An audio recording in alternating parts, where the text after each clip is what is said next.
Dim light fills the cold, mechanical room. An anguished man sits alone, surrounded by monitors.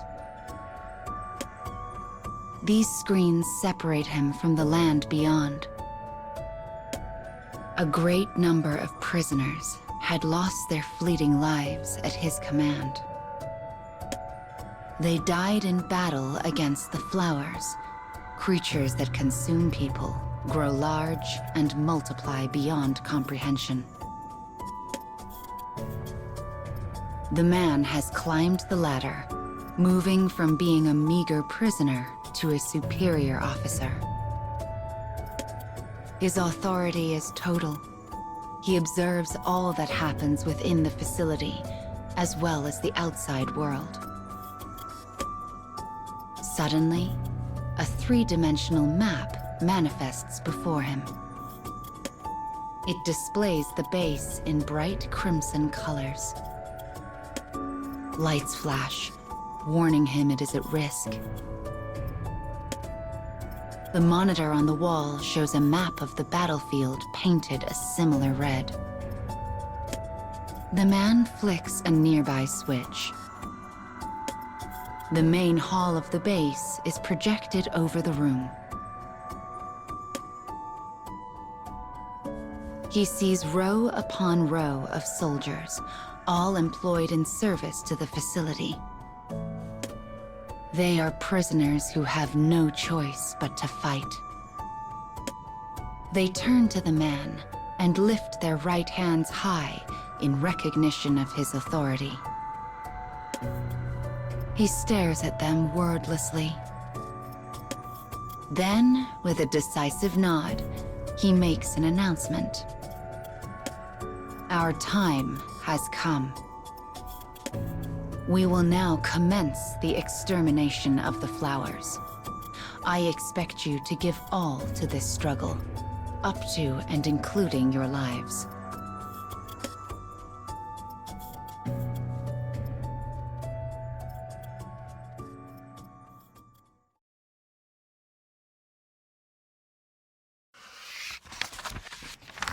The superior officer prepares for deployment. Other prisoners have already begun the final battle against the flowers. As he watches them, he thinks back on the path that has led him to this point. For so long, the battle had been a stalemate, a constant series of successes and setbacks. But with the successful development of their plasma cannons, the tide began to swing toward humanity. Their advance was astonishing, historic. A long-awaited victory was tantalizingly close. Or so they thought. Ah, but fate is cruel. Perhaps it was due to their degraded equipment. Perhaps an effect of the flowers' attacks. Though the reason eludes the man, the base has fallen into a state of collapse. The damage done to it is now beyond their ability to repair. Soon, they will be unable to create more weapons. They must secure a victory before that day. They must. It is a reckless plan, but not one without method. Though slim, there remains a chance of victory. But to achieve it, they must thread a silver needle in the dark. Knowing this, the man has ordered an all-out attack. As his gaze sweeps over the prisoners, his compatriots, he murmurs two quiet words. I'm sorry. They throw themselves into the fray, tossing aside their own lives without knowing they are humanity's last chance. The man swallows his guilt and readies his weapon. a woman comes to stand beside him, his wife. They both know they will not return. Even though all the power resides in his hands, he must continue the fight. We must avenge our child. Who said the words first? Perhaps they spoke them together. After all, they have both said them unconsciously countless times before. And with those words settled in their hearts, they set out for their ends.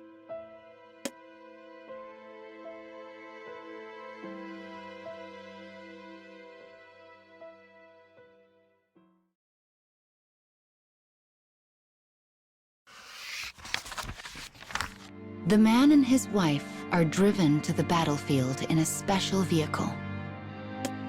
Suddenly, the wife turns to her husband and speaks. Is there really no hope of repairing the base?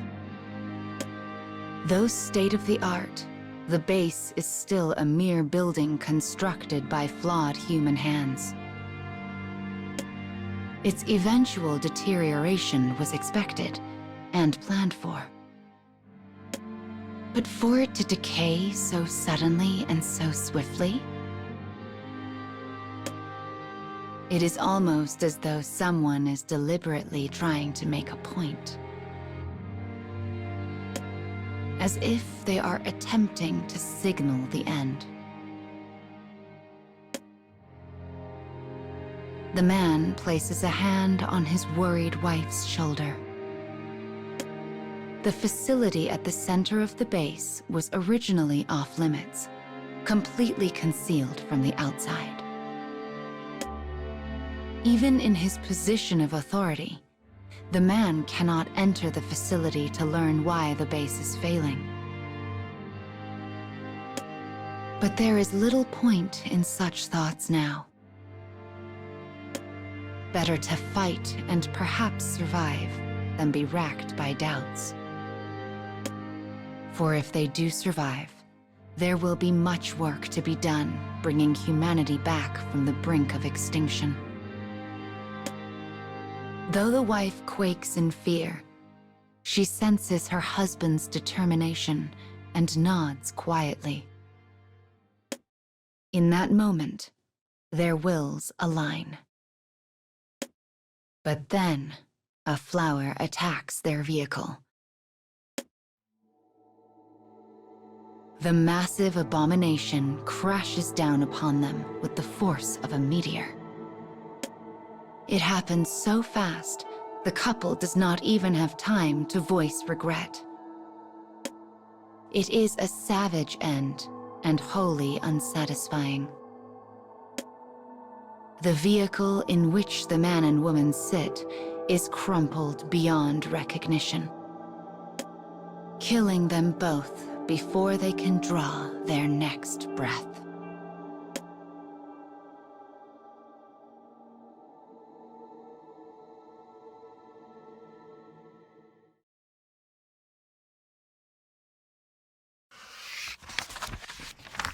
The central facility of the base is completely closed off from the rest of the world.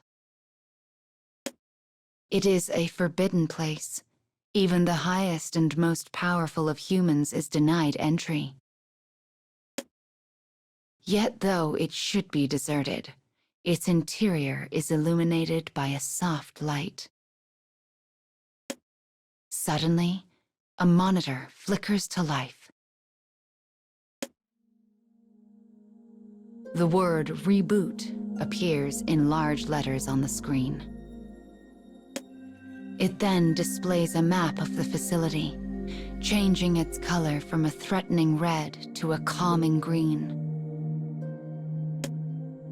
A mechanical voice speaks from the monitor. All systems green. As though drawn by the voice, the prisoner and his wife appear before the monitor. The voice speaks again. No improvement forecasted for scenario flower cleansing. Force terminate the operation? The man nods and replies. Begin new scenario using the collected data. The prisoners are gathered in the facility hall once more.